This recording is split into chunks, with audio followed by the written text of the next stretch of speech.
All right, so I want to welcome everyone to this webinar, and so today we'll just be dealing with the scholarship applications, how to get into Italy on a scholarship, full funded scholarship.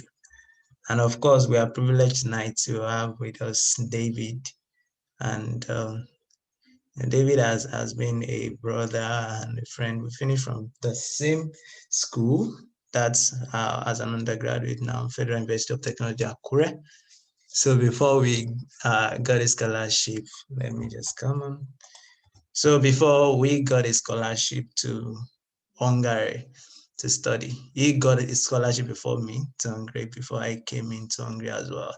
So I'm still in Hungary. I just concluded my master's, but after his master's program in Hungary, so he was privileged to also be awarded a scholarship in Italy on a full-funded PhD scholarship. So it's such a rare privilege. Not all winners are teachers, but you're just privileged to have David, who is so passionate about impacting others, sharing from his own experiences. And I think that alone would is enough to guide you into what you need to know about Italy scholarship applications. Just pay attention. If you have maybe people around who you can share with as well, do well to share with them so that they can benefit from this. It's such a rare privilege. Most times I always tell people that there are some things that money can't really pay for, like the webinar we'll be having tonight. I don't think there's any amount of money you want to pay the speaker that would be commensurate to some of the things he's going to share tonight. So people always seek after mundane things and all. So just stay put and just listen to what he's going to be sharing. And if you have any question, just feel free. I believe that our number is little doesn't mean we will not gain a lot. So of course, the publicity still continues. Just share with people as well if you know anyone around that should benefit from this. So I'll be welcoming David to continue with this presentation. Welcome, David. Thank you so much, Oluwatui. And I first of all want to say that I really appreciate this opportunity given to me to be able to share with everyone that is online about studying Italy with scholarship. The first time when I saw the invitation by Tui, when he wrote A to Z applying to Italy, I was a little bit shocked and afraid because I never see anything I have achieved in life as hard work. I've always seen it as opportunity that comes and I harness such an opportunity. So what I'll be doing tonight is just to share opportunities. I mean, open your eyes to see opportunities in studying Italy, of which rarely people knows about this. But I want to congratulate you and say that you are privileged to be actually in this right meeting at this time, because the information you are going to be getting tonight, it actually benefits you a lot in terms of understanding some steps that you can take henceforth. And of course, my presentation will be short, not very short, but short.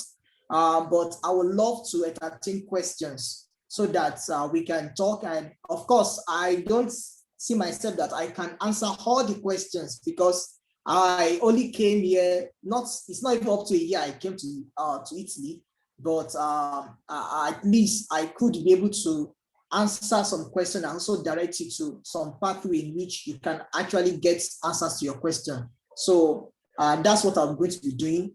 As he said, my name is Adeni Odoran David. This picture, I took it at Milan in 2019. That was the first time I actually visited Italy. The brother that's standing beside me in the picture, he was my senior when I was in FUTA. He also finished from FUTA, same as 2 years. So 2 years also finished from Federal University of Technology, Akure in Nigeria. And I was in 200 level when he finished his bachelor's degree in electrical engineering. And I think after he finished his NYC, came to Italy, University of Pavia, where I am now, to study. And I remember then I used to chat him up when I was in Nigeria that I also love to do my master's in abroad. And one thing he would just do is that he will encourage me and he will ask me to develop myself in coding, because all he does is writing codes and that things that are related with engineering. But of course, that is not in my line. But I knew for sure that, of course, having that zeal and passion that I want to have my master's or I want to have my postgraduate degree out of the shore of Nigeria, it's a very good good vision that I have then back then in 500 level. So we used to talk, and then by God's grace, 2018, I got Christian scholarship that brought me to Hungary, same with TUI, and also again in 2019, I tested in that, I would love to visit Italy and to come and see Italy. I never knew I'll be studying or having my PhD degree in Italy when I came. And of course, when I visited Italy, I didn't really like Italy at first because I saw a lot of Africans that are begging, and I was like, and there are a lot of people that came from the sea, and it looks somehow very rough and not like Hungary where I am coming from. But of course, Italy is a very, very good place, and I will actually tell you why you need to actually study in Italy. I just outlined some few points I'm going to be sharing with you, and of course, the last point will be that we actually have some talk on questions. So I'm going to start with why am I expecting you to come to Italy to speak, and I'll also tell you some schools in Italy and how to apply for them, and the different scholarships that you can actually see. Now, this does not really limit to PhD. I'll be talking even from bachelor's degree, master's, and as well PhD. So I'll be speaking everything together. Then I'll actually separate the PhD application together. And next, I didn't put here is I'll be talking a little bit about University of Pavia, because luckily I just saw it now that there is a call for application for the 37th cycle. I know that they were having a meeting in my department some weeks ago about the next PhD students. So I'll be sharing the latest call of application in my school, University of Pavia. But of course, there are different schools in Italy, and I'm going to be telling you about them. So let's kickstart. Why Italy? We should start from that. Of course, I know if I should ask each and every one of us, where do you love to study? I know many of us will point to, I want United States of America, I want to go to US or UK and like that. But of course, Italy also is a very, very good country to be. And I can testify to that because I am here and I can see what I'm seeing, that it's actually very good. First, there are a lot of international students you actually see in Italy, people from different parts of the globe. Yeah, even in my department presently, I know a lady from Canada that comes here to actually do a PhD. I was actually very surprised that he will leave Canada, in which I know many Nigerians, they want to go to Canada at all costs, but a Canadian lady came here to have a PhD degree here. So you should know how interesting and how lively Italy is. So Italy is actually open to everyone. It's open to everyone. That's one of the reasons why I think you should choose Italy. And the second thing is that some of the best schools in the world, they're in Italy. Although according to the world ranking I checked yesterday, the 167th, which is the first in Italy, University of Bologna. And University of Bologna is actually very good in agriculture, if you want to study things in agriculture. Also, again, they have best architectural schools, civil engineering schools, agricultural schools, and civil engineering, and best even electrical engineering and computer engineering. Especially my school, University of Pavia. Yeah, and also again, there are also some historical things you were able to learn in Italy: structures, sightseeing, seas, very many waters. I just came back from a trip from a research trip in which I was climbing the Alpine mountains. I used to learn that when I was doing that in geography. So we have the Alps, also the Alps mountain that actually also pass through Italy, and there are a lot of if you're interested in doing something geology aspects, Italy would be the best place to be. And there are a lot of Asian scientists also that has passed through this land before, that you can learn a lot and see a lot. Also, Italy food is one of the best in the world as well. They have a lot of food. And I'm sorry I didn't have pictures. I would have loved to show you guys, but I know you can actually Google all these things and you'll see them very well. And the last, well, if you also want to stay abroad, you want to live here, it's also a very good place in which you can get a job after you're finished studying.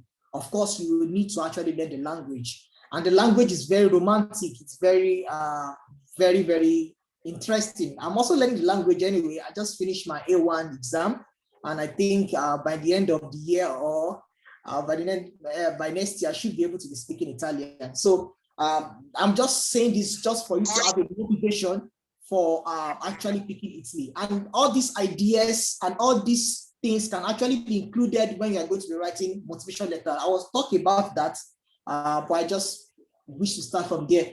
And the second thing is about schools in Italy. Of course, you can get all this from Google if you can type schools in Italy. I also listed a source there in which you can actually get. And the reason why I actually listed all these schools is because depending, coming to Italy to study depends on what you want to study. As a bachelor degree, there might not be a lot of courses that could be in your language. But of course, there are courses that you can actually study in Italy that they are in English language. So the best is for you to actually know what you want to study and where you want to study. So there are quite a lot of schools you can apply to. And I know many people we are all enthusiastic to look for scholarship, but I think we should start from what do you want to do first? Why do you want to study? Why do you want to leave your country to come to Italy to study? All these things, you must be able to answer those questions randomly in your heart. And this will actually lead you to the best place to study. For me, if you ask me why did I choose University of Pavia, I would just simply say it's because of the opportunity. But more than the opportunity, the topic I'm actually doing actually interests me, and that is the reason why I picked that topic and I go in for the school as well. So sometimes opportunity can actually be a reason why you chose a particular school, but the most important is that you know what you are doing, you know what you want to do, and you know where you can actually do it. So I just list these few schools, and there are also other schools in which you can actually search on through that source. And there is a group on Facebook in which I can encourage you to join. It is called Prospective Students in Italy, 2020 to 2023. I'm telling you, this is a fantastic group. You can ask any question you want to ask on the post. People are there to actually reply you. I'm also in that group as well, and I used to recommend the group to few people and tag their names to some kind of questions that has been asked previously and about studying Italy. Now, one thing again is why you need to study in Italy is because you will see another reason why that's actually will encourage you to come to Italy, and that would be to aspect of applying. Now, to apply for admission, it's actually very easy. And when you apply to any university, they automatically consider you for scholarship to study. So there is no separate application for scholarship. I'm talking for either BSc or MSc. So if you're applying to any university, I don't want to use a general word for any university because I myself have not searched all the universities. But as universities I have searched, even from the time in which I was given this invitation to tonight, most of these universities, you don't have any separate application for a scholarship. Once you apply to their university for a course that is offered in English degree of which you wanted to come and study, they automatically consider you for a scholarship. And that is very interesting. It's very interesting because most other schools, you have to apply to scholarship separately and this and that. For this, it's actually totally different. And I put up a link over there for you to have a way of quickly searching out which degree, which course you can do, and where you can study through that bachelorsports.com, countries and /15 Italy, and also from if you are going for masters like that. And important document for admission, it's a motivation letter. Motivation letter is just a letter just trying to tell, you are trying to sell yourself. And it's not a letter in which you are trying to beg for admission. You're not trying to beg for admission. You're not begging for scholarship. It's a motivation. It's a letter that actually you're actually addressing the reason why you have chosen that course in which you have studied. You want to study, your background knowledge about that course, and what that course, what is going to benefit your career, or your how it's going to benefit your career and your country, or your community in which you are of which is the purpose why you are actually studying. So it's not, most times when I review or when I check people's motivation letter, they turn motivation letter to like begging for scholarship. No, that's not the purpose of motivation letter. Motivation letter is just to convince the school administrator that you know what you are doing. You applied for this particular subject or particular course because this is in line with your career objective in life. This is in line with your career goal, and you have a solid educational and, if possible, occupational background studies or background experiences that's actually in line with that course that you have chosen. And possibly you can also add why Italy, why not any other place. You can also add that you've read about university is one of the best in Italy, this and that and that and that, and you felt it could actually help you to achieve the purpose of, to help you doing the course in their school will help you to achieve your purpose in life. So these are the things in which must be in your motivation letter.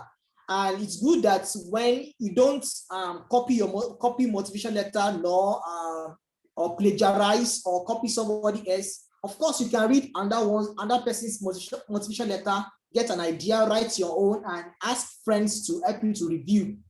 Yeah, it's very important. Then curriculum vitae, CV. These are also another important documents that you'll be needing for your admission.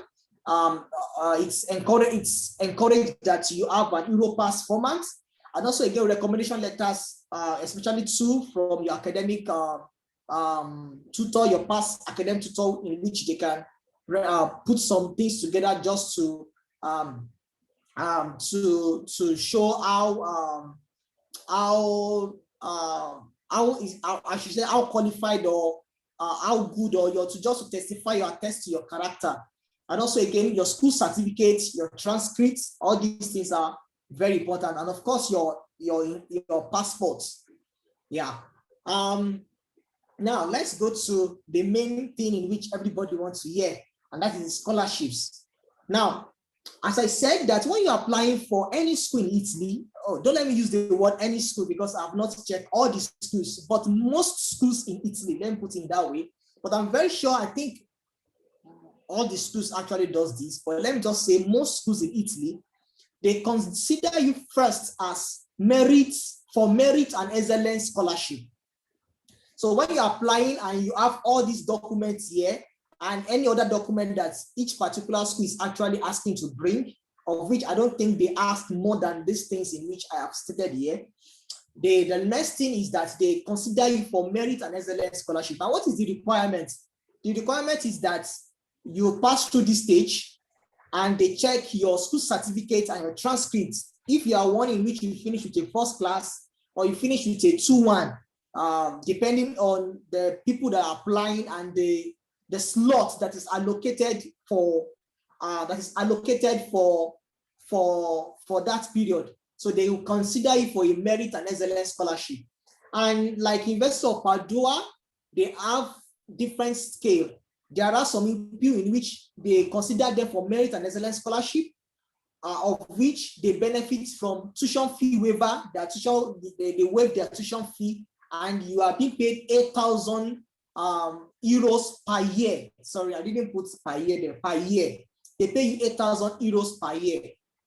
That is a very good money, of which it's actually encourage you for to study. This is for masters and for bachelor's degree. I'm talking for masters and bachelor's degree. So once you apply for the course and you are able to meet all the requirements and you have a good grade, you are going to be considered for this scholarship, and you are entitled. You will surely get it if you actually have a good grade in which can actually make it to attain it.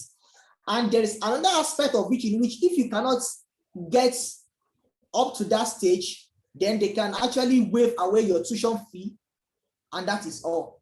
So you don't have they will not pay you, but just your tuition fee is being waived. And I think that is actually okay, because tuition fee here, imagine you are paying about 2,500 or 3,000 euros per tuition. That's a lot of money compared to how much we pay down in Nigeria to go to university. So it's still very, very okay if your tuition fee is waived and you are able to study. So that's the first one. And the second application is the need-based scholarship. Now, this is, I'll actually talk more on this in the next slide, but even if you don't have a good grade, that's where I'm going to now. Even if you don't have a good grade, maybe you didn't finish with first class, or you don't even finish with 2-1, it doesn't really matter. There is an opportunity for you to study in Italy. And that's why I said you should come to Italy, because imagine, it's not even about maybe I finish with first class or second class or anyhow. I can actually get a scholarship just because of I need it, just based on my family income. And I'm going to explain how that works, because it's a very, very interesting scholarship in which about few people knows about this, or people also, there are a lot of people that also announce it very well, especially our brothers from Iran and Pakistan. There are lots here because most of them use this scholarship a lot, by which Nigerians also knows that there is this opportunity for them. And the third one is assistantship. Sorry for my, okay, assistantship or working scholarship for the university on campus, or professional assistantship like tutoring. Yeah, there is opportunity like that, of which you can be considered to be working. They allow you to work for some certain hours, and you are being paid per month, and of course it will help you to actually fund your studies. So there are opportunities like that for assistantship, or you are working with a professor, of which you are helping him to arrange his class and do other things like that. And you have, I think this is mostly for master students anyway, you can get that. Then other scholarship, which is the other university scholarship like athletic scholarship, though I don't know much about that, but there are, if you are good in sports, and they can consider it for sports, or even music, or any other. You have some, there are, of which you can make some research based on the university you want to go to. Then the another aspect of the other university scholarship is the scientific research or position, and that is where PhD scholarship is, and that is where I am opportunity to be as well.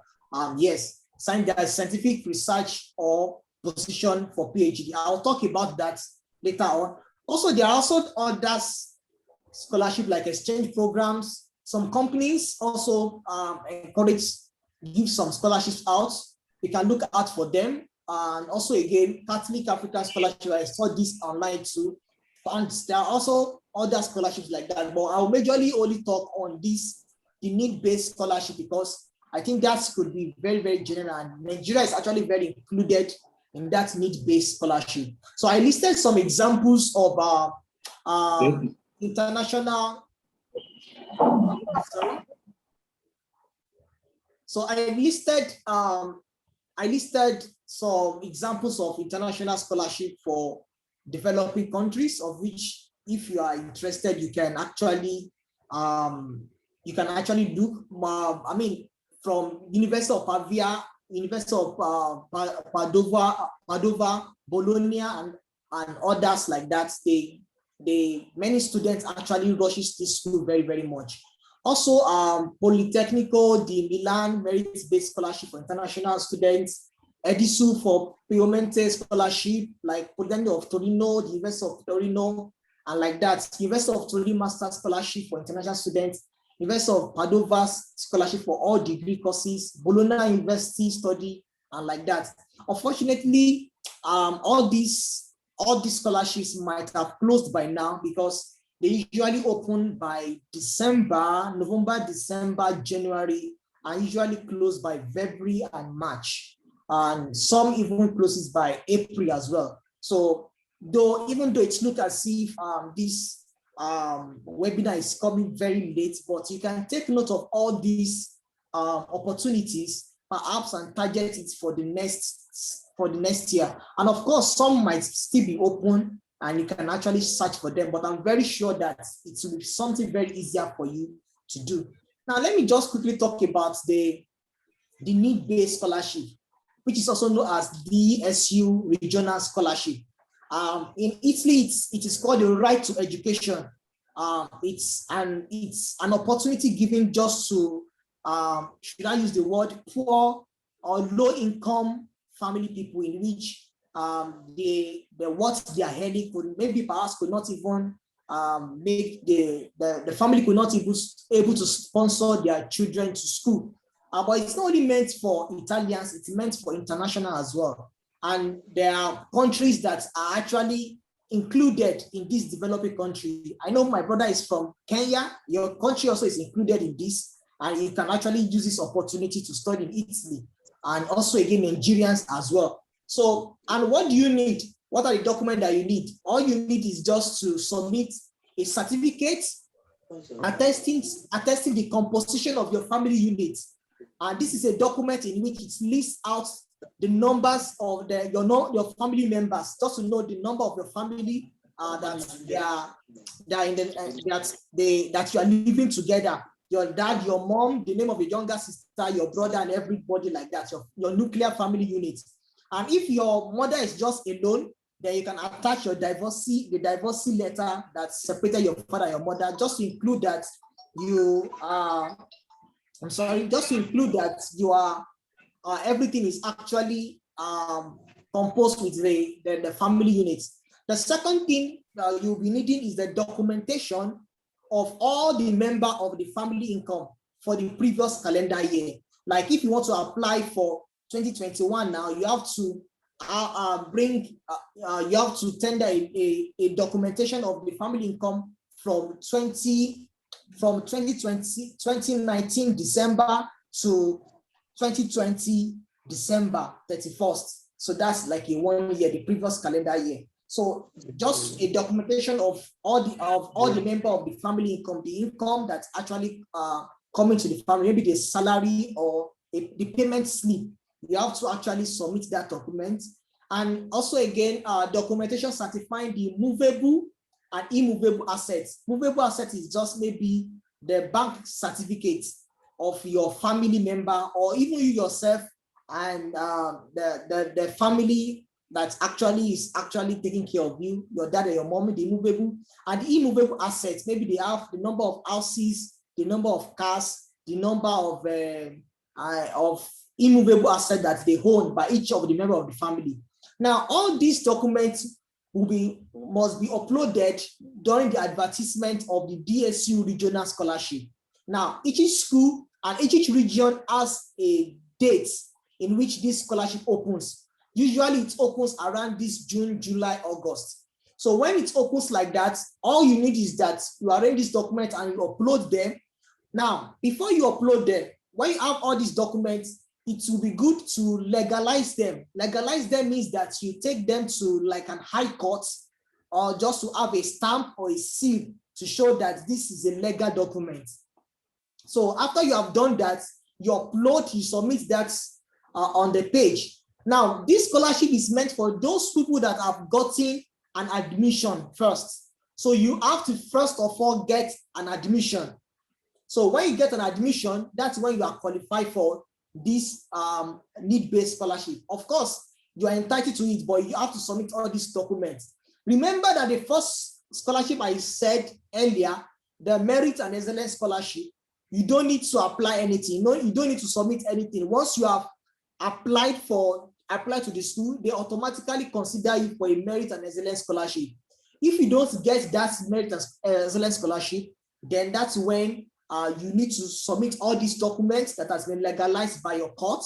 And when the time for advertisement, when it comes, you would upload it on the page, because you would have a student page when you have been given admission.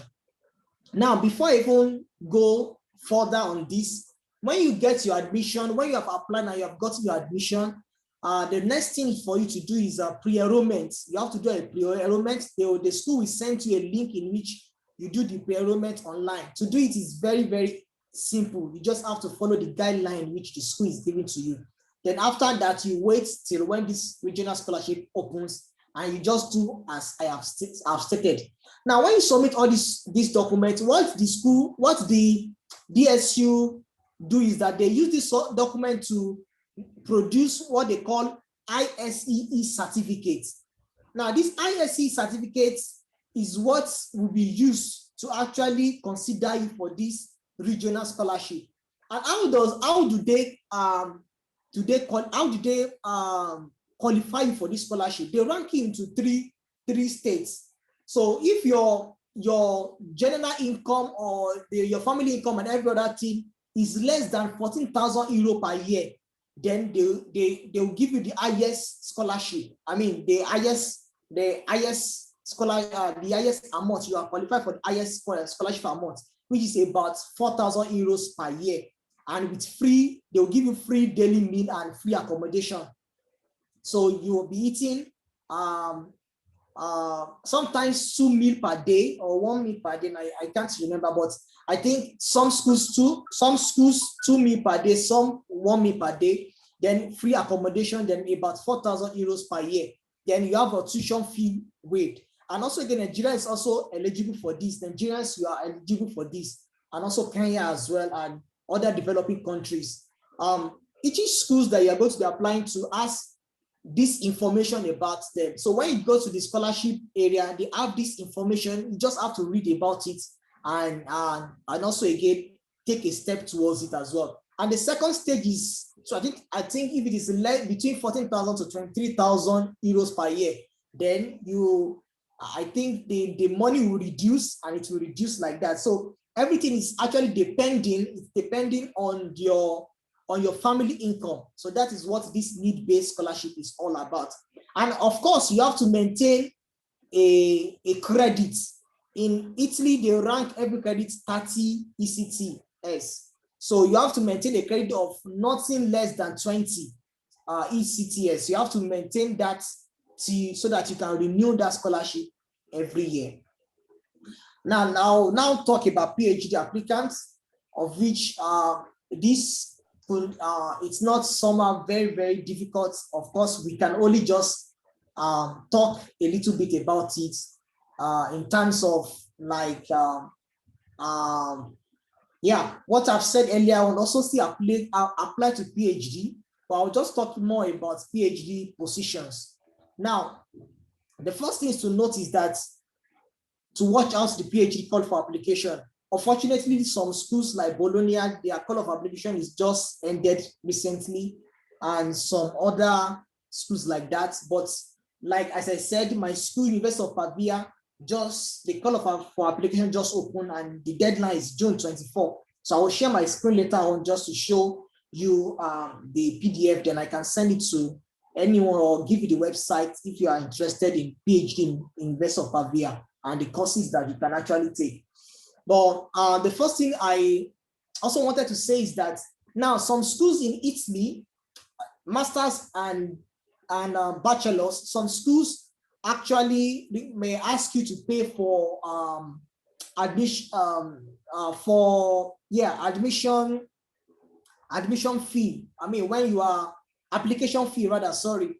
So some schools like University of Padova will ask you to pay like 30 euros. I think my school also asked Pavia, I think it's 35 euros, and some other schools like that.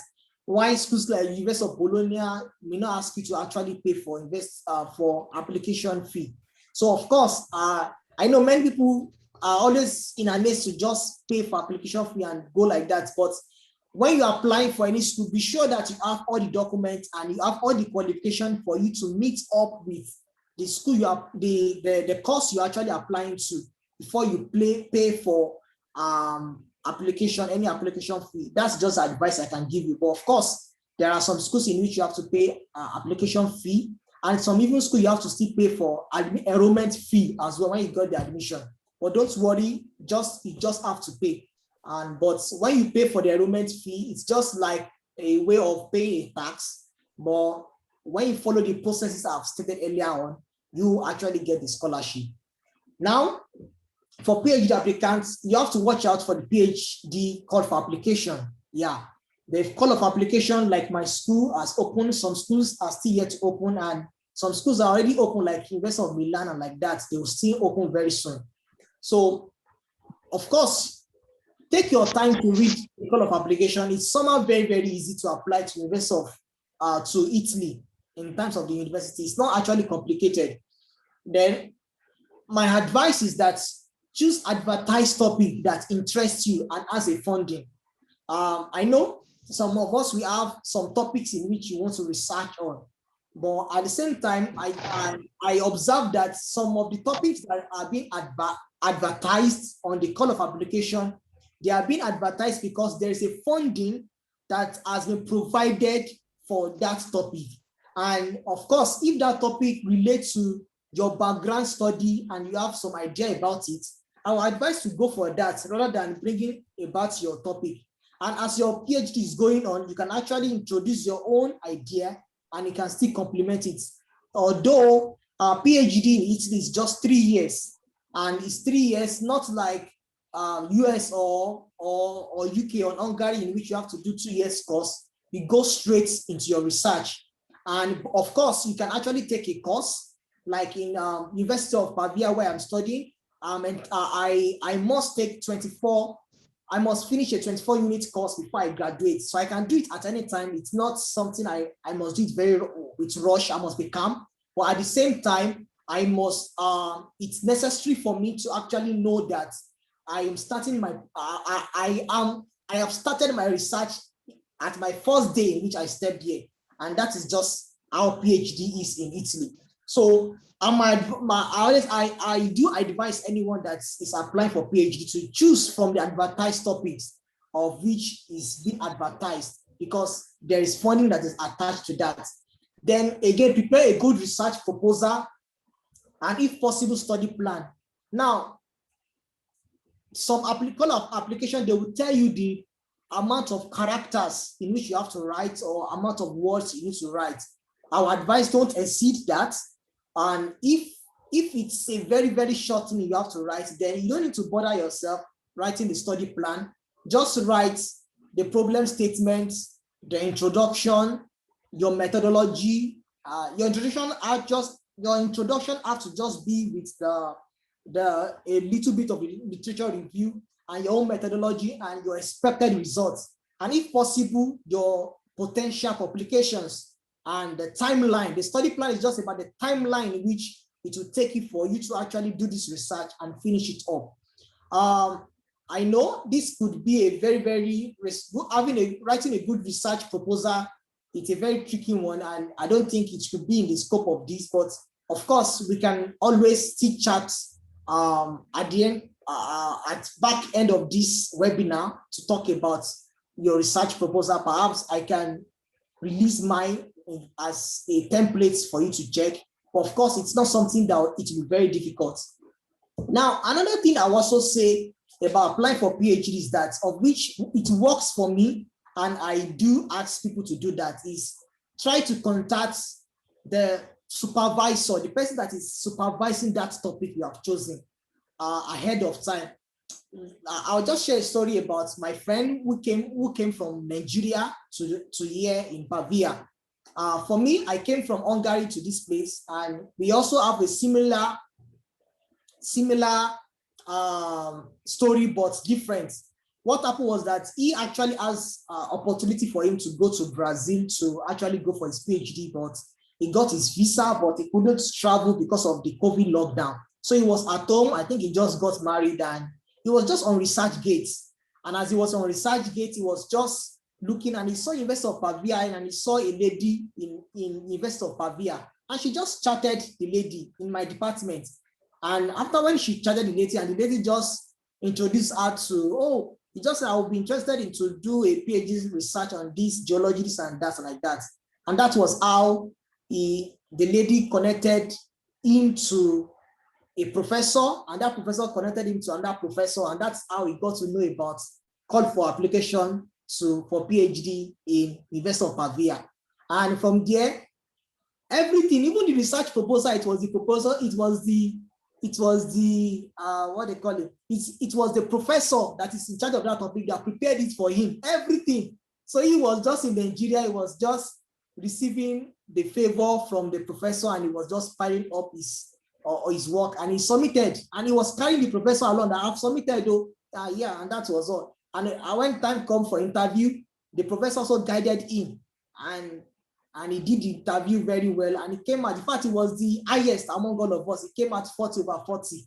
Yeah, it was the highest among all of us. And that was how he came to Italy from Nigeria. It was just so, from research grades, he was able to contact with the supervisor, and it moves like that. And for me as well too, I didn't even contact my supervisor at first. I just saw the call of application. The brother I showed you earlier on was the one that he just posted the call of application on Facebook. I didn't even tell him that I'm applying. I just saw the advertisement on Facebook, and I clicked on it, and I read it, and I chose a topic that actually interests me, which is digital soil mapping, with a bit relating to environmental science and agriculture. And I began to read some articles, and I prepared a research proposal. And my friend Nanle Guse, we were together in the room together, and I gave him, he helped me to proofread my research proposal. And we were just doing that night. I remember we are trying all our best to reduce our writing so that it can fit the characters that it was hard for us to actually put together. And I paid, I think it was 30 euros then for the application fee, and I submitted, and I just put everything into God's hand. And of course, the results came out. They check your CV, check your, if you have publications, yeah. As a potential PhD student, it's always very good if you have publication in which you are a co-author or you are a first author. For me, I never have any first author publication, but I have a co-author. I am co-author with some PhD students. So I was part of a co-author, like 2 papers like that. So one was a preprint, and one was just submitted in a good journal like that. So I used that, and yeah, I also shortened my MSc thesis because they asked for it as well. It's also in the call for application. Then my CV is a very, very important one. I package my CV in such a way that I try to put all everything I have done that is in line with what I have actually I'm going to go and study. The CV was just a package, but actually very real as well, because though I said that I'm very good in ArcGIS, but of course my knowledge in ArcGIS was not as the best. But of course I can actually undo ArcGIS anyway.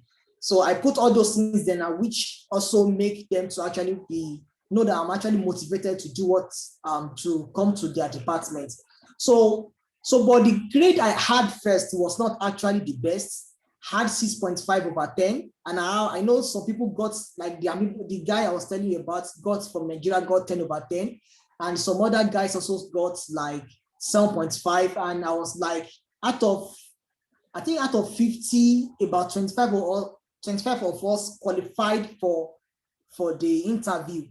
So I was a bit scared because out of 50, I was a bit able to skip through to 6.5, of which the cutoff mark was 5 to the interview. So that was when I contacted my friend that's actually posted the link on Facebook, and the advice he gave me is what I'm giving to you now. He said, try to contact the supervisor on this topic, and let's just have a chat with him. And so I wrote him, I find his email address on the university website. I wrote him an email, I sent my CV, and I told him this is what I'm interested in. I sent my research proposal and every other thing like that. So he was very happy. And do you know what he did? He sent me everything about the research. He told me about where the funding is coming from. He told me about the goal of the research, everything. And he just told me how I can arrange my PowerPoint so that I can prepare for the interview the next day. So I was so happy I was so very, very happy. So I don't even need to stress myself. So he has already helped me because I have actually contacted him earlier. So I prepared my PowerPoint for the interview, and that was how everything happened. Of course, after that, the interview came, and another advice I will give is that when you are invited for interview, I would advise you to be online possibly 30 minutes before your time, because something happened during my time. I was to have an interview, I can't remember the time, but I had it 15 earlier than my normal time they sent to me by email. It was so surprised. It was 15 minutes earlier. And in fact, that day I was just on my Zoom. My Zoom was just on like this. I was just playing music, I was dancing. And I just hear, hello, Mr. Daniel, John, and David, are you ready? And I just have to like pause my music, and I was like, I am ready. And that was how I started. I was not really prepared. I was like arranging my PowerPoints when the interview started. But all glory be to God, it went well. It was very, very sound.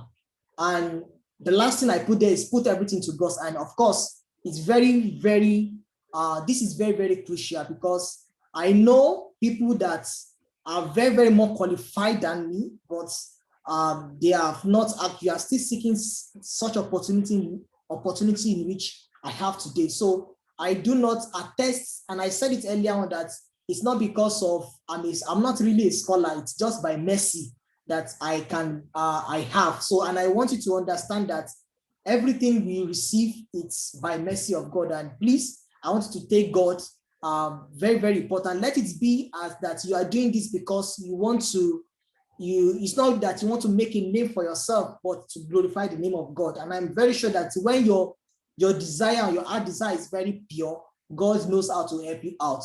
And the benefits for PhD in Italy, of course, I'm enjoying first year free accommodation. I don't know how it's going to be in your school, but I think most schools will be like that.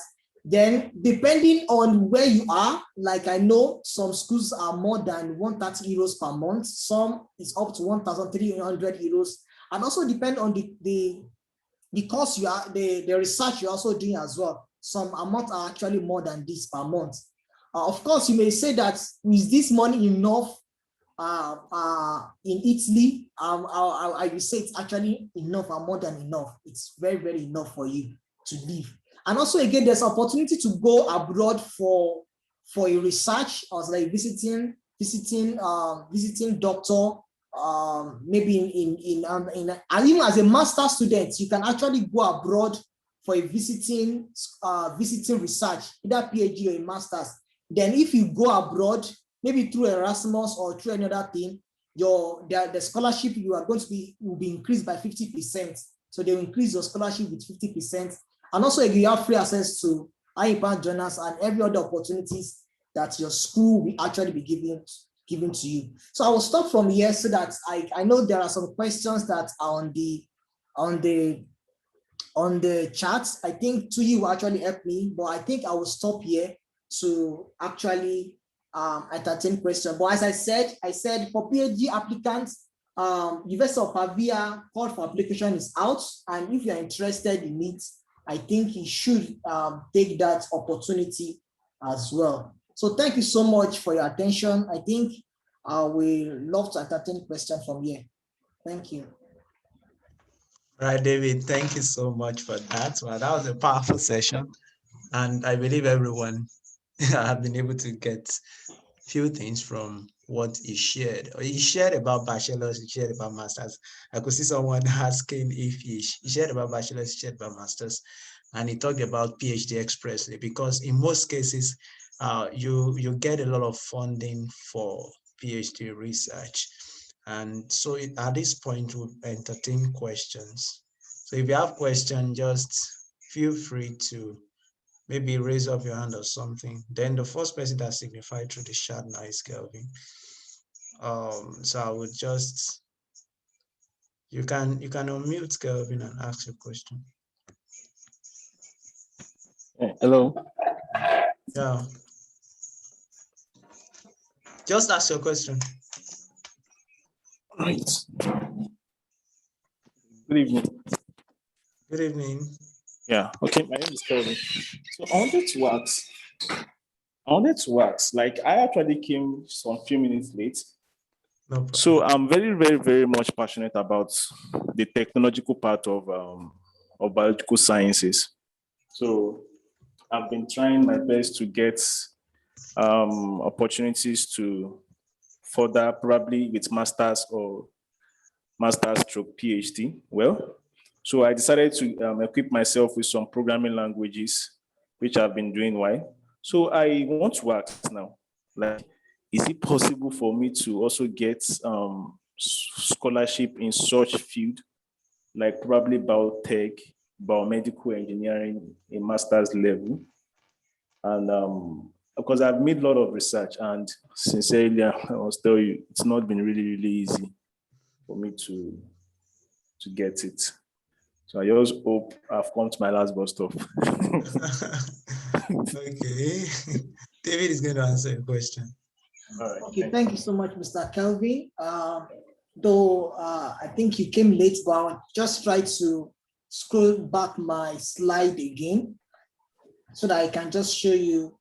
I'll just do a little recap on something I said earlier on in terms of scholarship. Okay. Mr. Kelvin, one thing I will ask you to do is that though I may not tell you some schools that actually offers what you do, but the research I want you to do is that try to find out schools that actually that interest you. But I think you said biotechnology, right? Or what do you say again?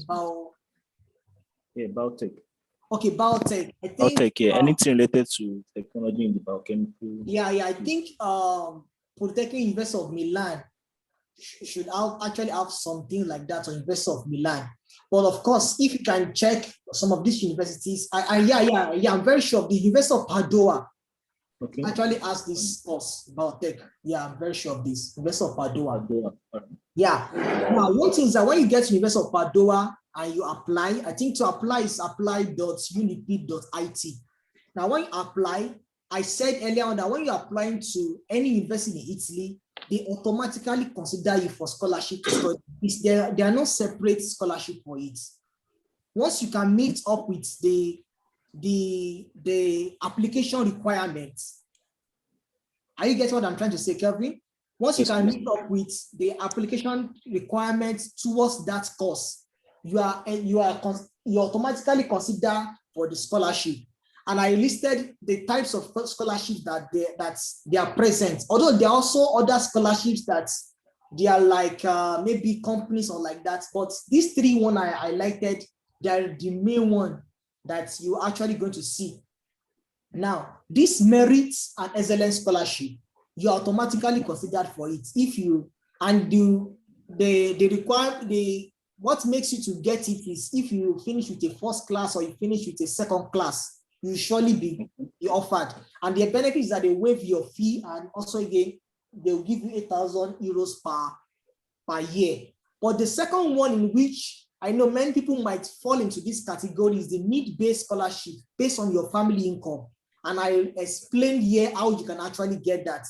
So most of the schools in Italy has these opportunities.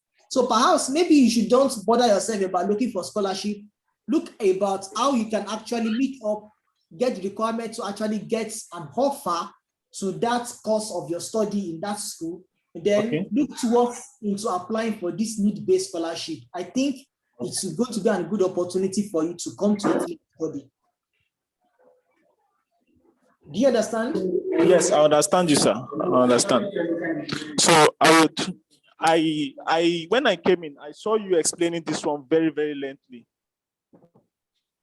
Hello? Yeah, I'm with you, sir. So when I came in, I saw you explaining this very lengthily. So I would look at this very, very deeply too, sir.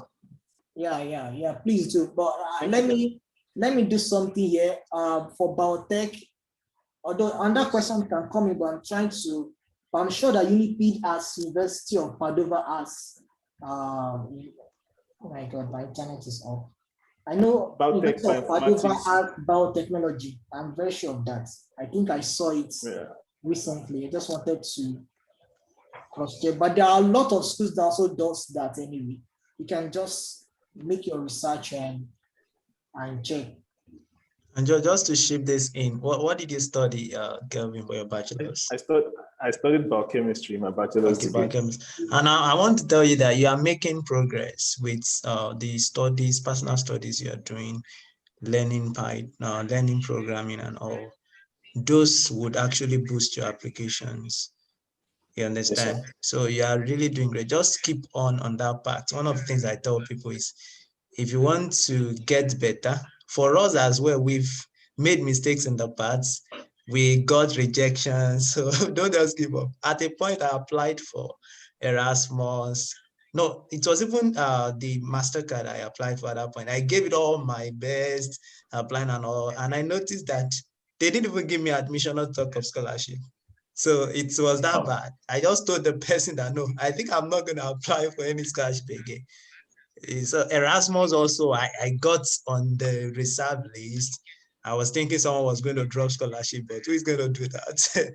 Eventually, I got the scholarship that I won, and The biotech I see on and on and on. Like that. So I believe you will get an opportunity. Don't give up. Just keep learning.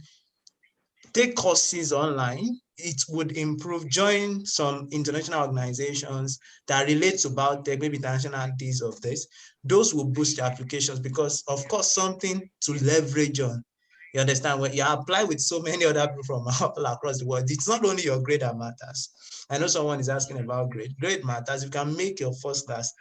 If I advise people who are still undergraduates, you can make your first class, make it. If you're on 2-1, make sure it's a strong one. But 2 and first class will get a good scholarship.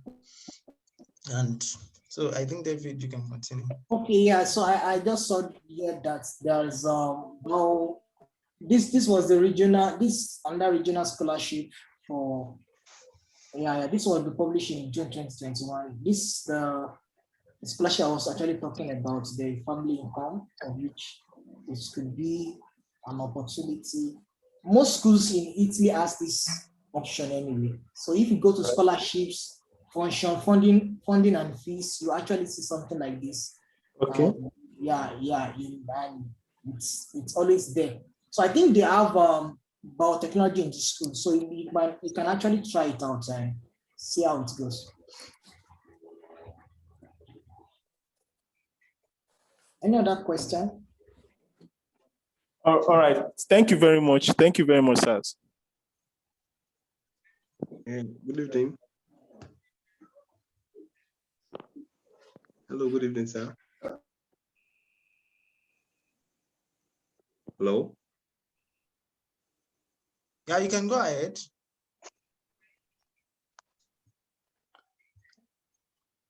Okay, I think. Hello, good evening. Okay. Audrey is trying to ask question as well, right? Audrey, are you trying to ask question? Audrey? Yes. I'm trying to ask a question. Okay, we go ahead, Mr. Shedrack. Thank you so much. Good evening to the panelists and the host. I have a few questions to ask, and my first question is regarding the Italian scholarship. I would like to ask, is there a unified platform for admission in Italy? And when it comes to the bachelor's scholarship, are there bachelor scholarship are there undergraduate scholarship for international students? Okay, thank you so much, Shedrack. Yeah, concerning unified application for studying in Italy, I don't think there is one. though there is a platform called Study in Italy, but it is specified. I thought I had put the website here, but it's not here. But it's not. It's majorly going to be good just to make a search for university you're actually interested in. So there are no just like Hungary that we have like study in Hungary, and there are lots of I think each school has their own time in which their call of applications comes out, and whether bachelor's or master's or PhD, they always have their own timeline. But most times it comes out in December, November, December, January, and some February, March. And also again, PhD application also comes out around those periods, and also in June. Like my school now, University of Pavia, the PhD application has come out it's been advertised in June, and it's going to end in June 24. And that was how it was even last year as well.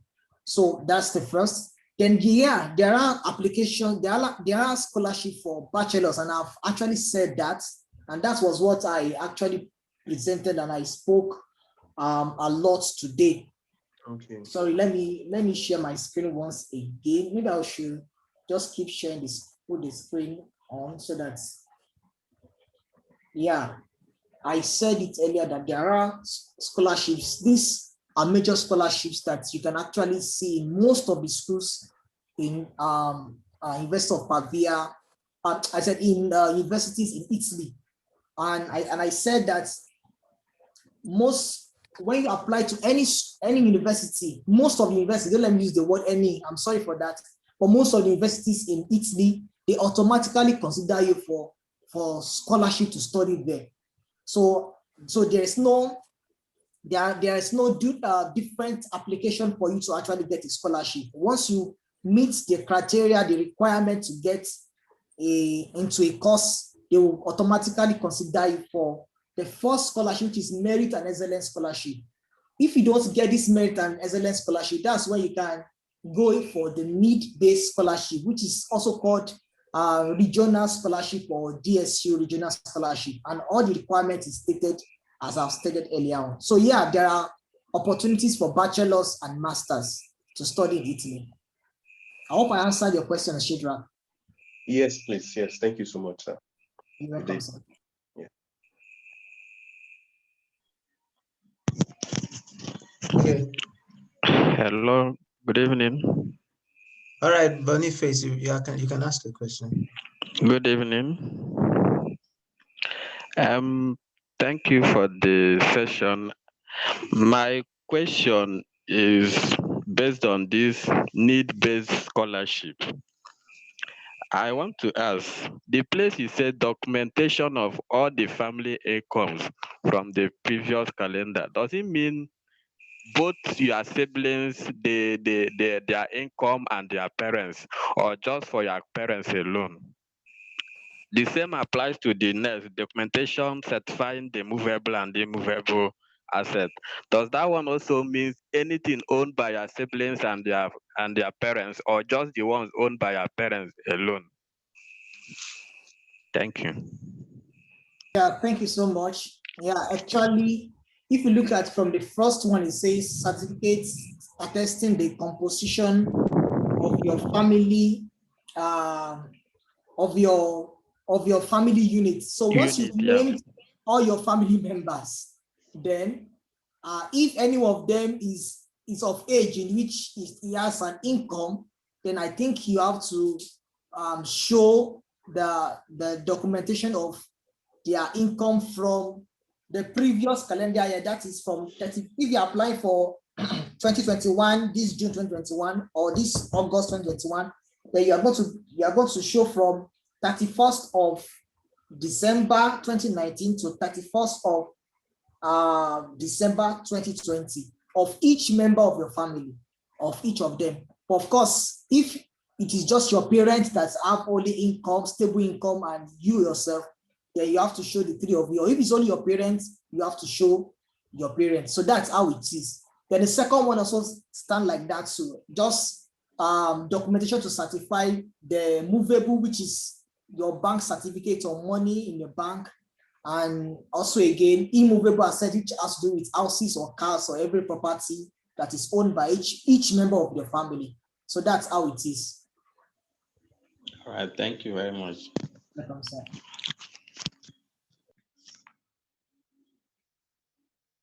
Just one.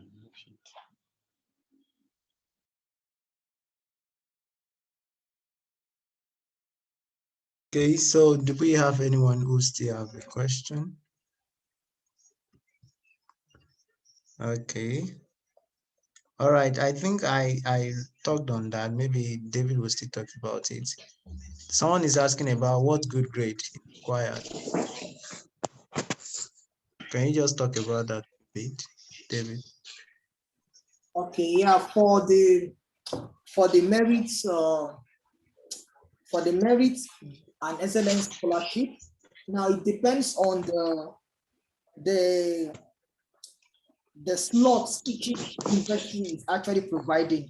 Like for the recent one in which I helped somebody, we were together in the application, they actually have 100 slots, of which that is actually very, very highly competitive because there are a lot of people applying. So of course, if you have a good grade, let's say you have a first class, they will not choose somebody that has a second class and leave you to have a first class. So they won't do that. So it depends on the number of applicants and the slots that is provided. Most of the time, each university provide like 100 slots. So that is it. But of course, a good grade actually counts, especially for the merit and excellence scholarship. But for the need-based scholarship, there is no good grade that counts. What counts is your family income. So if your family income is less than 4,000 euros per year, if they sum everything, you own everything, and it's about 4,000 euros per year, then you are free to actually, you're entitled to that, 14,000 euros per year, then you are entitled to that scholarship, and that is how it works.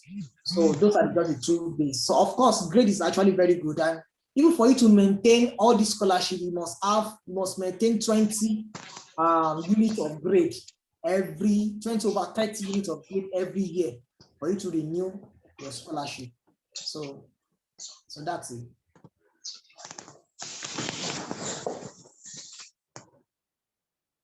I think there are quite of people raising up their hands. I would do it raising up his hand, I think.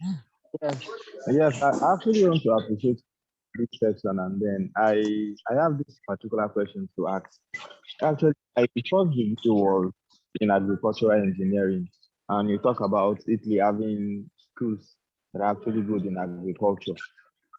But on checking the categories of scholarship that are available, the one on merit, the excellent, and then the other DSC, how do we ask if about applications are going to be open by December? Now, for masters in a course that is related to agriculture engineering, what are the projections of you think I should check? And aside that, I actually finished one, but then you know the way it is, 2-1 actually differ rest to the CGPA. Does it mean if I have a 2-1, I have a higher point even when I apply again? I wanted to share more light on it. Sorry, I didn't get you very well. Can you repeat your question again? I'm sorry. Okay, my first question is, for courses that are relating to agriculture, what are the universities we should look out for? Okay, concerning that, I think you do a lot of research on that, but I can only remember of University of Bologna. Yeah, Okay, University of Bologna has a lot of agricultural engineering works going on there, and I checked that recently. And also again, University of Padova also have animal care. They have some agricultural science. Yeah, University of Padova also have that. And I think, yeah, I can only mention those two universities for now. So, but of course, there are some universities that actually have agricultural engineering in which you can actually check out for. Okay, for the scholarship application that you said the round is going to be open by December, the best I apply for admission, since if you apply for admission, you're going to be considered for scholarship, as you said in the webinar. So having a 2-1, does it mean I should only look out for that option? Or then I should also think about the BSc option too, the regional scholarship? Yeah, getting this opportunity is just like a race. So that you have a 2-1 does not automatically say you should relax anyway. But of course, as I said, there is no separate application for a scholarship. So once you applied and you get it, fine. But if you don't actually get it, you don't need to have any also or a problem. It means that you're actually going to look forward towards that regional scholarship, of which Okay. I think it's also a very good scholarship that you surely get if you can get your documents ready and intact. Okay, sir. You're welcome. Thank you. You're welcome. Anyone say first? Yeah, there are quite hands up. I can see Isabel, Pritika, Collins. Yeah, Isab, you can unmute and ask your question. Thank you for the presentation, sir. Can you hear me? Yeah, I I can hear can you. hear you. Yes, sir. My question is regarding the grade. Now, suppose you have a master's degree. So is it that the admission committee, they will focus more on the master's grade, or they will combine both the master's and the undergraduate grade? Sorry, can you come again? Sorry. Can you hear me? Okay. I say regarding the grade. Can you hear me? Yeah, I can hear you. Which grade?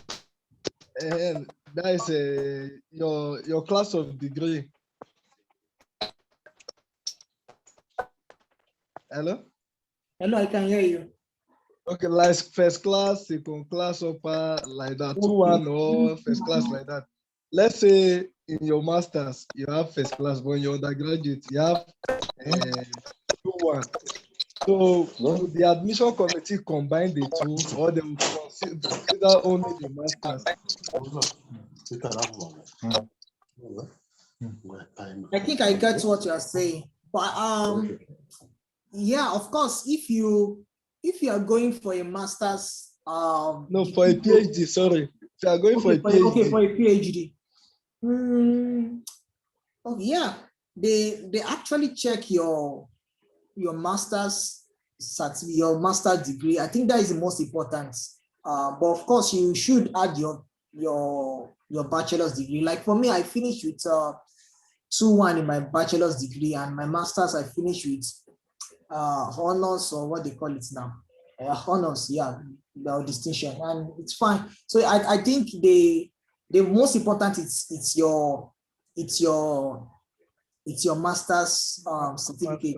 But yeah, but let me also say this again. I want to also emphasize this is that try to look at the call for application. I think I wanted to share my screen to just for us to read together and see how they do these things very well on the call for application. Take note of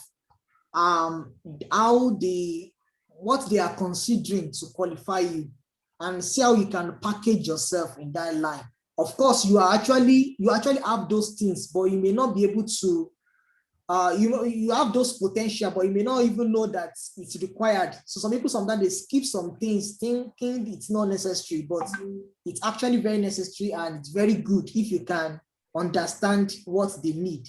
So try to read the call for application and understand what they are going to be checking. Of course, I know for sure that they'll be looking forward towards your CV and your transcripts, and in your CV, they will look for towards maybe your publication, maybe you have some publication, or your thesis, your MSc thesis, and what you do and what's your findings and all those things like that. So it's good to check all those things. Those are the things that they sum up to actually qualify you for the interview. And one last thing is that each university has a different way in which they do PhD competition. Actually, they call it competition because we are competing for that position. And most positions, I'm actually talking more about positional scholarship now for the PhD, because it's like a position in which they're employing you as a doctoral researcher to come and research on this topic. And they are paying you for that purpose. So you can see how much they're paying you, on which even from that amount, they are also removing tax. They've already removed the tax. That's just a gross amount. But they've removed tax on which, even after you finish your PhD, you're entitled to receive pension if you have not even gotten the job self. But that's, I don't know how that works, but they told us like that anyway. But what I'm trying to say is that it's like a position, it's like a job you are applying for. So you just need to see all these things and look at how you fit into it very well. So I just have to emphasize to say that in addition for PhD applicants.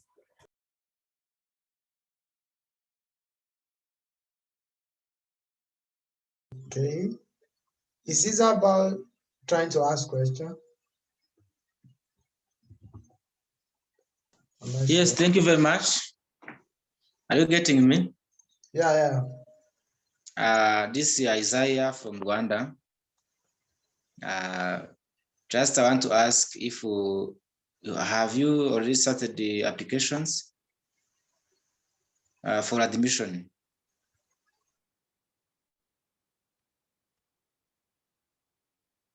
That is my first question. Okay. Tweak, please can you check the chat? There are a lot of questions in the chat. So if we can go through them so that we can also have some discussion on there. Yeah, from your question, Gato, I don't know, is it bachelor's or master's or which? It's for master's degree. Or master's, okay, yeah. Master's I think degree. yeah, I shared a link in which you can check for yourself which course you want to study and where you want to study. I think that's the best way, because we are not talking about a particular school now. We are talking about studying it here. So the best thing is for you to perhaps use this link, important link to search. Just type www.mastersportal.com/country and 15 Italy, then try to put the course of study you want to study in English. Then you can look for a university, one of these universities in which you want to study.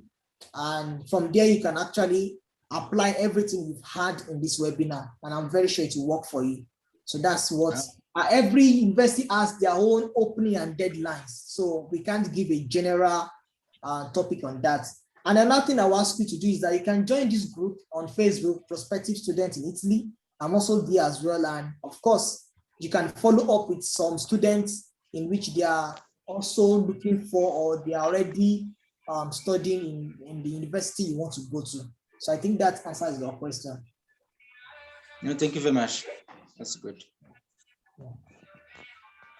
Okay. That being settled, Boniface. I saw somebody talking about English language tests. Yeah. Yeah. I think Abud asked that then.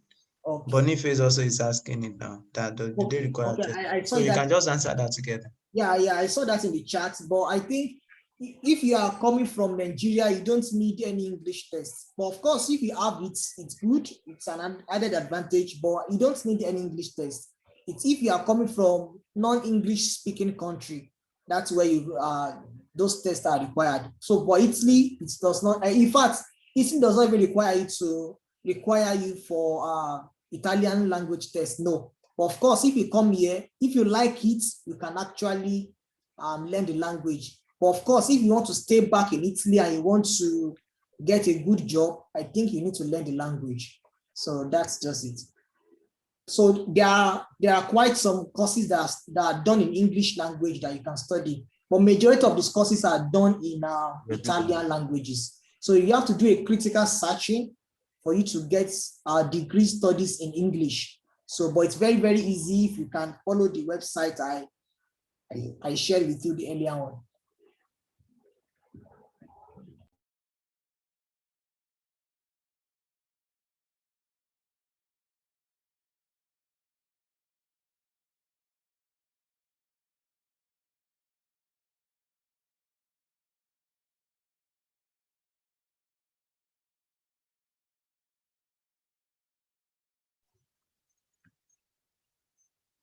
Okay.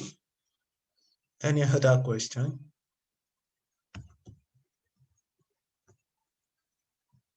All right, I guess we've been able to do justice to all the questions. And of course, it doesn't, okay, Collins, you can ask the question. Just unmute and ask.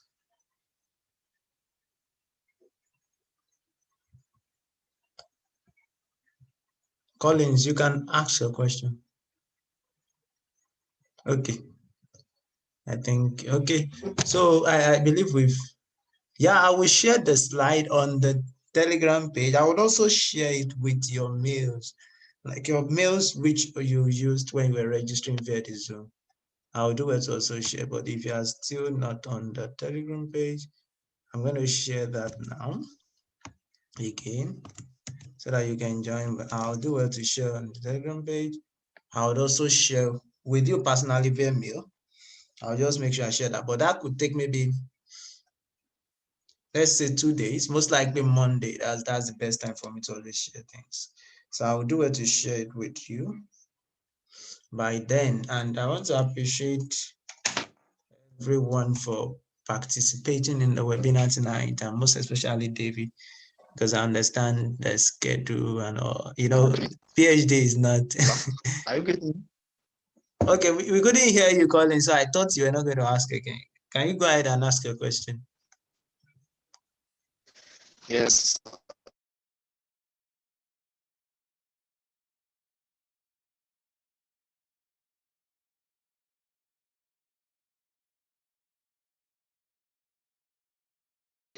When we apply for this scholarship, does the scholarship cover everything, accommodation and other expenses, or it is only restricted to the fee payment?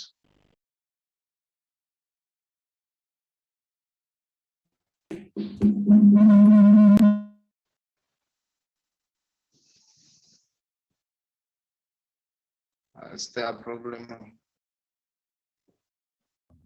I'm sorry, I'm using a two system, so there was a conflict. Sorry, can you come again with your question?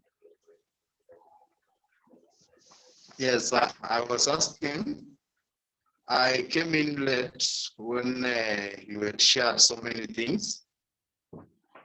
So just want to ask, when we apply for this scholarship, do they cover everything, the basic needs, or it is just restricted to the fees? Well, as I said earlier, I said that the scholarship, it's every scholarship, it will surely actually meet your need, especially for PhD, because it's a good a lot of money in which you are being paid for, and it will actually take care of your expenses and living here. And for masters as well, of course, it will as well. It actually meets your meal, especially the regional scholarship. You'll be giving free meal every day, some twice in a day and some once in a day, and with some little pocket money and free accommodation. So I think it's a very, very good opportunity. If one does not have a long throat, I think it's something which can satisfy for his study. So yeah, it's very good. Thank you.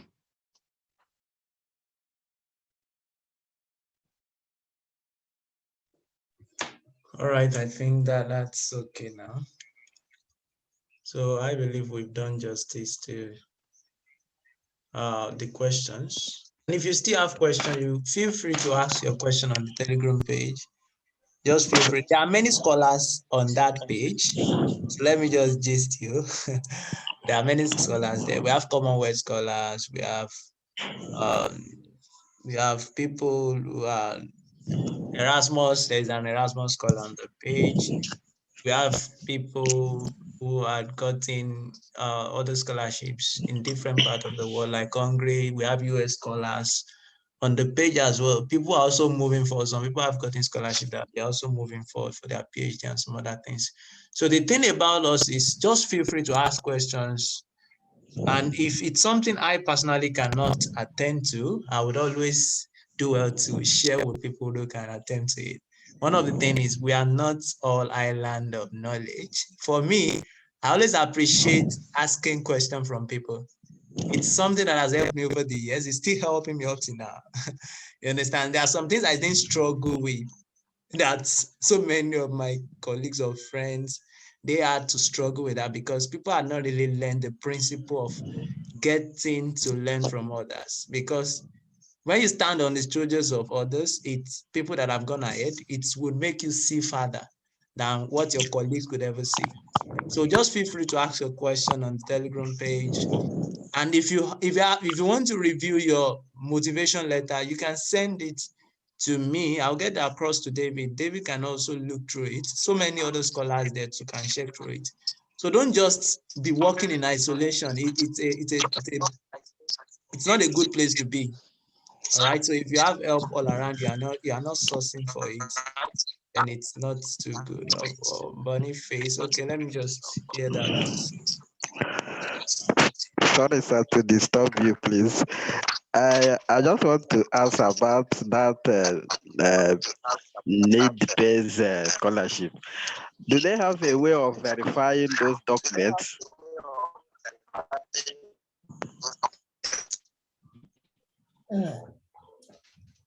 Okay. Well, I don't think so. Although there are some cases in which,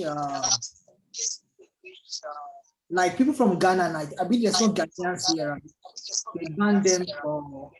It's very, very strict and difficult for them to do that anyway. But I would say that let's just be trustworthy when we are applying for scholarships. As I said, all the documents you are going to be submitting, you have to legalize it. So it means you have to go to the high court of your country or your state to actually receive some stamp to show that this is actually true. So I don't know, there will be some checkings they will do because they will use to get what they call IC certificate for you, which they will use it for the scholarship. So I don't know, there might be a way in which they are going to do some verification. Of course, things like in darkness will actually be in the light. But I don't know how they will do that anyway.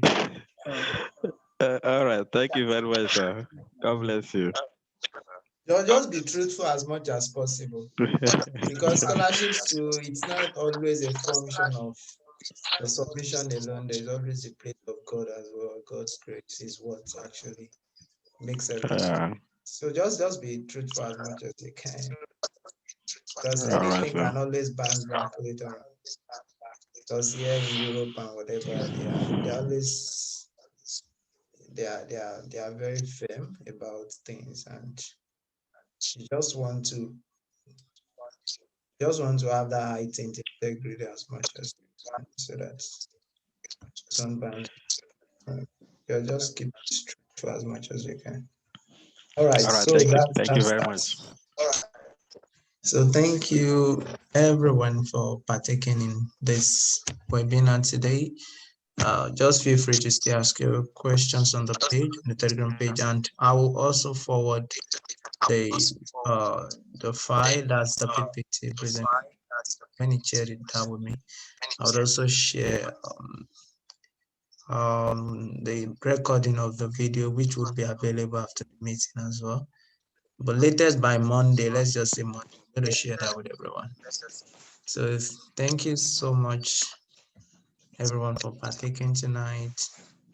And I hope to hear your good news soon that you've gotten a scholarship. And this is the best time to apply for Italian scholarships because they are out there now. David just shared the one for Pavia Italy with us. That's where he is currently studying in Pavia.